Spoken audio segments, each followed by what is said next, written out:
At that time, Mary got ready and hurried to a town in the hill country of Judea, where she entered Zechariah's home and greeted Elizabeth. When Elizabeth heard Mary's greeting, the baby leaped in her womb, and Elizabeth was filled with the Holy Spirit. In a loud voice, she exclaimed, "Blessed are you among women, and blessed is the child you will bear. But why am I so favoured that the mother of my Lord should come to me? As soon as the sound of your greeting reached my ears, the baby in my womb leaped for joy. Blessed is she who has believed that the Lord will fulfill his promise to her."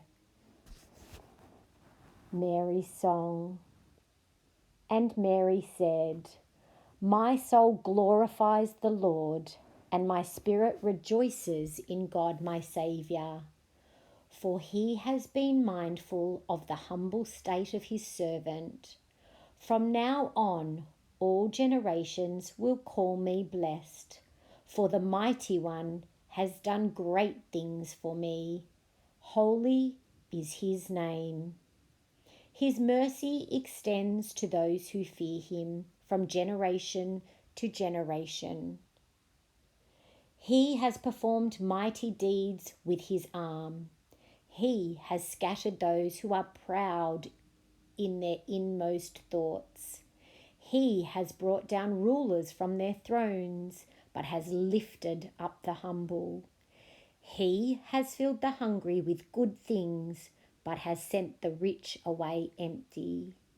He has helped his servant Israel, remembering to be merciful to Abraham and his descendants forever, just as he promised our ancestors." Mary stayed with Elizabeth for about 3 months and then returned home.